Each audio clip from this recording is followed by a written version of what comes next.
Iya, masih ring acara Kisah Sehat Ambi Yasmin Hospital ono piyain. Nah, kalau tadi tuh kan memang bener ya, ibu-ibu itu memanfaatkan masa berlibur anaknya yang sekarang ini panjang, apalagi habis ini kan bulannya bulan baik begitu kan, untuk ini loh hitankan anak ya. sunat gitu. Saya jadi ingat juga masa-masa saya kecil dulu ketika memang masa liburan sekolah itu merupakan masa banyak yang ya memang ya paling tepat untuk sunat. Oke. Nah, tapi kan seperti yang aku cerita tadi bahwa ternyata ada juga anak temanku yang aku cerita tadi itu sampai dia itu trauma dan dia tuh nggak mau loh sampai ketemu dengan apa istilahnya, pokoknya nggak mau lagi yang seperti itu. Terus dia cerita ada temannya lagi yang belum kayak gitu malah nggak mau gara-gara dengar cerita temannya. Ya karena sebagian anak ya penuh ketakutan. Kadang-kadang itu secara nggak langsung juga orang tua juga nggak sadar nakut-nakutin gitu loh. Awas kalau nakal nanti tak sunat. Awas kalau sakit nanti nakal nanti disuntik dokter misalkan. Nah, makanya kita tadi kan katanya Dokter Andri juga mau ngajak dokter. Ya, saya mau ngajak dokter teman dari Rumah Sakit Yasmin kan. Beliau adalah Dokter Rodi Bakarman, spesialis bedah FICS. Nah, beliau juga sudah ada di sini ternyata. Alhamdulillah sudah bergabung sama kita. Lalu temannya Mbak Mami? Nah, ini juga teman saya, teman kuliah juga gitu.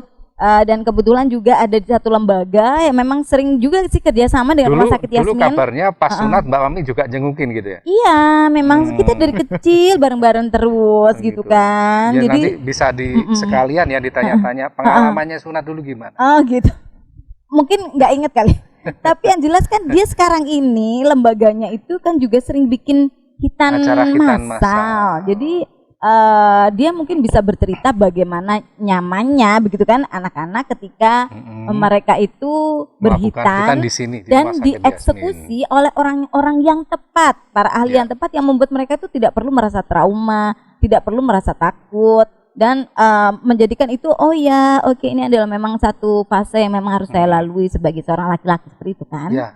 Mungkin penasaran juga ya untuk teman-teman semuanya yang ada di rumah. Termasuk juga ini para ibu-ibu, para orang tua, saya rasa wajib sekali untuk mendengarkan topik bahasan kita hari ini. Karena bukan tidak mungkin Anda yang punya anak laki-laki itu juga sudah mempersiapkan diri memasuki masa di mana anak-anak udah waktunya untuk dihitan. Oh ya, tema kita hari ini adalah tentang sirkumsisi atau sunat. Dan acara ini dapat Anda lihat di Osing Channel ya, Osing Channel TV-nya orang Banyuwangi dan juga bisa melalui akun YouTube dari Yasmin Hospital, IG di Yasmin Hospital dan Facebook juga. Oke, kita langsung sapa aja ya. Oke. Dokter Rodi, assalamualaikum dokter. Waalaikumsalam warahmatullahi wabarakatuh. Sehat ya dok? Alhamdulillah, insyaallah selalu sehat. Oke. Dalam saat mungkin di bulan-bulan terakhir ini ada banyak nggak dok anak-anak yang datang dan minta dihitan gitu? Iya, ini memang musim liburan. Dan biasanya musim liburan itu juga musim hitanan. Iya. Nah, gimana? Cukup banyak yang datang ke sini, alhamdulillah. Dengan usia yang bervariasi. Nah, saya itu kan ada cerita nih dok soal hitan itu kan. Oke lah, memang itu penting buat kesehatan dan selanjutnya itu kan memang hal yang sangat penting begitu ya. Tapi yang paling penting lagi itu adalah bagaimana membuat anak itu merasa siap untuk bisa atau memasuki masa hitan dan kemudian dia juga tidak mengalami trauma ketika hitan, gitu kan? Nah, kalau dari sisi kesehatan sekilas aja dok, hitan itu diperlukan karena apa? Hitan atau bahasa medisnya itu sirkumsisi itu adalah satu tindakan untuk membuang sebagian kulit kemaluan sehingga tidak ada bagian yang tertutup, tidak ada bagian yang terlipat. Nah, kenapa ini perlu untuk dilakukan? Manfaatnya yang pertama adalah untuk mencegah infeksi saluran kencing. Jadi pada anak-anak yang belum dihitan, itu ada space, ada rongga, antara kepala dengan kulitnya itu tadi. Nah, sehingga pada waktu dia kencing, setiap kali dia kencing itu pasti ada sedikit cairan yang tersisa di situ. Cairan yang tertinggal. Nah, cairan yang tersisa itulah yang akan menjadi tempat untuk tumbuhnya kuman. Dan akhirnya menjadi infeksi saluran kencing. Angka infeksi saluran kencing pada anak laki-laki yang belum dihitan itu sebetulnya cukup tinggi. Tapi masalahnya adalah anak-anak itu belum bisa bicara, belum bisa menyampaikan saya sakit di sebelah sini. Yang saya rasakan ini, apalagi bayi ya.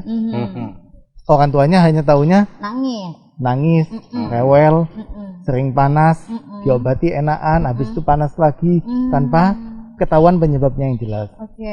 Dan beberapa kali itu hilang keluhan-keluhan itu setelah anaknya dihitan. Padahal sebetulnya bayi-bayi itu inginnya juga orang tuanya ngerti apa yang dia mau. Iya, tapi kan bayi nggak bisa ngomong. Iya, karena memang belum ada apa namanya ilmu translator gitu ya dari bahasa bayi ke bahasa orang tua. Tapi setidaknya kalau ada bayi kita menangis terus, selalu itu laki-laki, nah, bisa jadi salah satu sebabnya adalah itu tadi. Terjadi infeksi saluran kencing. Ya. Jadi itu kekhawatiran yang harus istilahnya orang tua memahami. Itu ya, Dok ya. Hitan itu memang lebih bagus dan idealnya pada waktu bayi. Kapan bayinya itu? Mulai usia 7 hari sampai sebelum dia bisa mengkurap. Kan nggak apa-apa dihitan waktu bayi. Itu yang mitos yang banyak beredar di masyarakat yang mitos atau fakta. Maaf ya, ini kita ibu-ibu ya. Kadang-kadang ada kekhawatiran ntar kalau dihitan waktu masih bayi, pertumbuhan ini organ vitalnya tidak bagus atau tidak mengalami masalah atau bagaimana seperti itu. Nah, itu Dok. Itu mitos yang keliru. Jadi gini, saya jelaskan dulu ya. Kenapa kok hitan di waktu bayi itu lebih baik? Yang pertama, seperti saya katakan tadi, mencegah infeksi saluran kencing. Dan seringkali infeksi ini terjadi berulang sampai anaknya panas tinggi, kadang-kadang sampai timbul kejang. Apa yang dinamakan kejang demam itu ya? Betul, salah satu penyebab kejang demam itu, penyebab demamnya adalah infeksi saluran kencing. Yang tidak disadari oleh orang tua. Tidak disadari oleh orang tua. Dan setiap kali anak itu kejang, itu ada sekian juta sel otak yang mati. Nah, bayangkan kalau anak itu kejang berulang kali, artinya akan banyak sel otak yang mati dan akhirnya kecerdasannya bisa menurun. Nah, itu akibat jangka panjangnya ya, Dok. Kemudian yang kedua, bayi ini nggak punya takut, Mbak Mami. Nah, kadang-kadang yang dihadapi oleh orang tua sekarang, ya, itu mau hitan anaknya tertunda karena apa? Anaknya takut. Anaknya takut. Baik memang anaknya memang takut atau ditakut-takuti temennya. Takutin, malah kecil. Kak mangan tak sunat pokoknya. Yang sering itu malah sunat. Tetangga saya itu, anaknya sih main Oke aja ya. Tapi maknya yang takut. Tuanya buka mentolong sean. Iya. Takut. Itu juga enggak mentolong, akhirnya waktu terus berjalan gitu. Betul. Nah, bayi itu tadi nggak punya takut. Nggak punya takut. Pada waktu disuntik dia nangis, suntiknya selesai, nangisnya juga selesai. Di gudang-gudang sudah. Nah, selesai udah gitu. Lagi ya. Kontrol pun karena bayi ini juga belum ada memorinya ya, dia belum mengingat hal-hal yang lalu. Nggak ada traumanya. Pada waktu kontrol dia nggak ingat dengan sakitnya yang waktu hitan. Udah lupa tuh. Kontrol. Gitu. Udah lupa. Gitu selesai sudah, besoknya dia biasa lagi. Nah, kemudian bayi ini pada usia tadi saya katakan sebelum bisa mengkurap ya. Dia hanya telentang aja. Otomatis bagi orang tua merawatnya juga lebih mudah. Ya benar-benar. Ya, tinggal selama beberapa hari dia nggak bisa mandi, diganti pampasnya biasa, tetap pakai pampas. Oh gitu. Tetap pakai pampas. Bisa. Tetap bisa dan saya sarankan pampasnya dinaikkan 1 nomor. Lebih gede. Ya. Atau bahkan kalaupun nggak dipampersin juga nggak masalah, itu kan masih bayi. Nah, tinggal kasih. Coba mungkin ukurannya sama-sama ukuran pampersnya Mas Doni mungkin ya. Tapi dinaikkan sedikit. Jadi kalau tidak pakai pampers, saya tidak menganjurkan. Karena apa? Karena kencingnya kemana-mana dan bisa membasahi lukanya. Oh gitu. Ya. Jadi sebaiknya pakai pampers aja, tapi dengan ukuran yang lebih besar. Naik 1 nomor. Misalkan dia biasa pakai S, naikkan ke M. Jadi dengan catatan dia belum tengkurap ya? Ya. Idealnya sebelum mengkurap. Kadang-kadang ada orang tua yang agak terlambat bawanya, umur 5 bulan, 6 bulan, itu pun masih bisa. Cuma orang tuanya jadi ekstra jaganya. Karena selama beberapa hari harus jaga anaknya. Gimana caranya jangan mengurap. Karena dia sendiri juga nggak ngerti apa yang sedang dia alami, begitu kan ya. Bayi kan seperti itu. Kemudian manfaat yang lain saya tambahkan sedikit ya. Hitan di waktu bayi ini justru terbalik dengan mitos yang berkembang.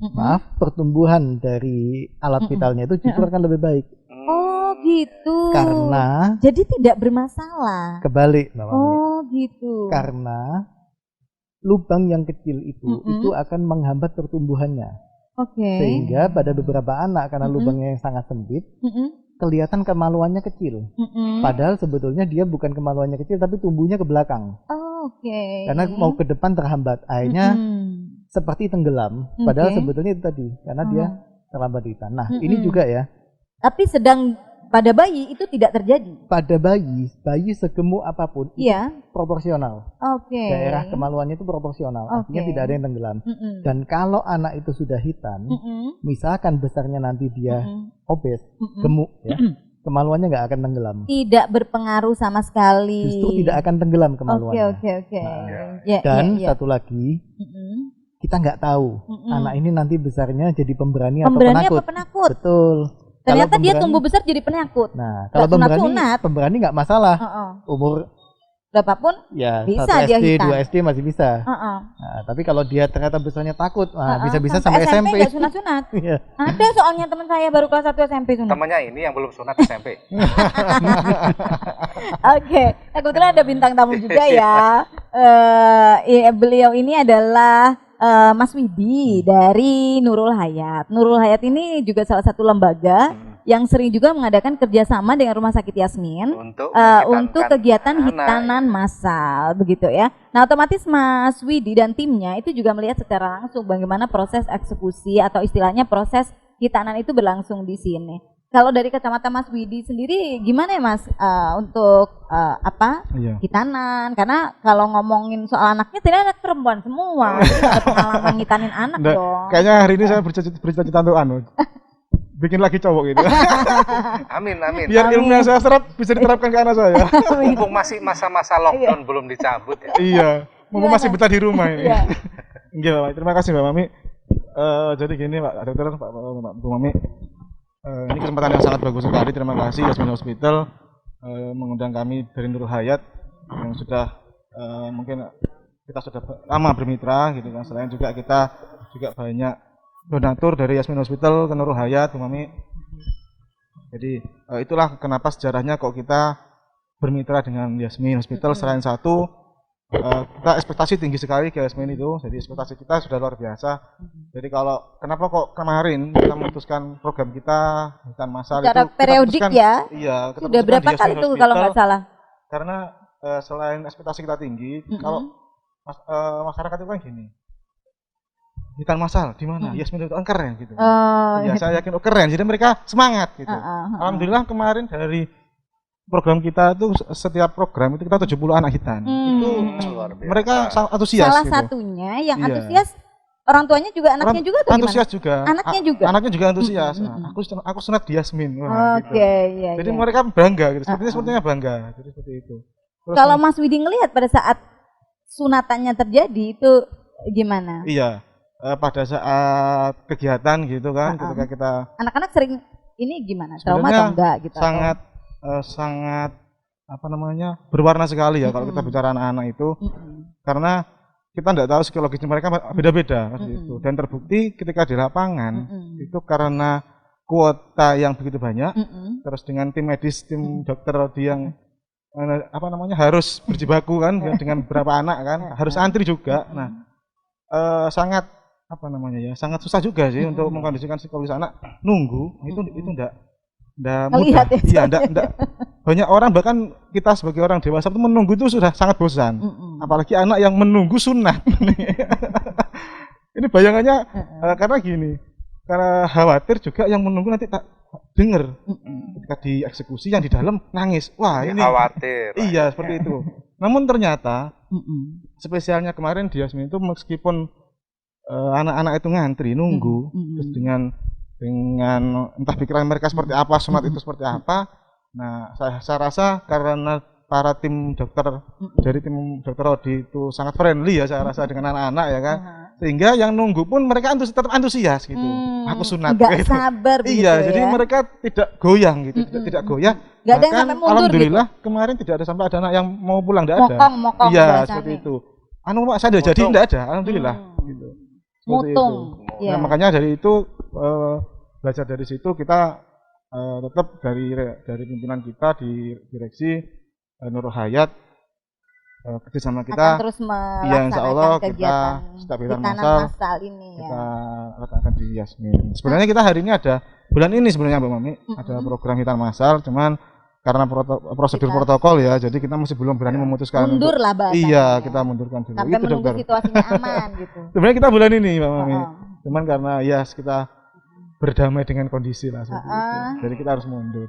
Cancel bahasanya, bukan tidak ya. Jadi mundur sampai waktu yang sangat tepat untuk menjalankan itu. Nah dokter, ternyata memang kalau tidak terpelihara psikologis anak, itu juga memberikan pengaruh juga. Tadi kalau enak kalau memang sudah bayi, nah ini sebagai orang tua jadi sarannya bayi, hitan bayi jauh lebih baik. Betul. Daripada nunggu dewasa.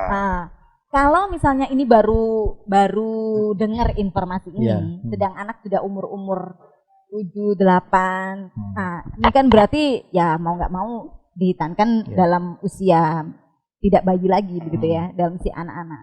Nah ini problemnya tidak semua anak itu juga disiapkan oleh orang tua. Nanti kita pengen tahu bagaimana sih tips dari Dr. Rodi atau saran kepada para orang tua, bagaimana mereka menyiapkan anak-anaknya untuk bisa dihitan. Dan bagaimana Rumah Sakit Yasmin sendiri juga berproses agar ketika anak dihitan, mereka tidak mengalami trauma atau mereka justru nyaman, dan itu menjadi sebuah pengalaman yang sangat luar biasa dalam sejarah hidupnya. Kita akan ngobrol-ngobrol lagi ya.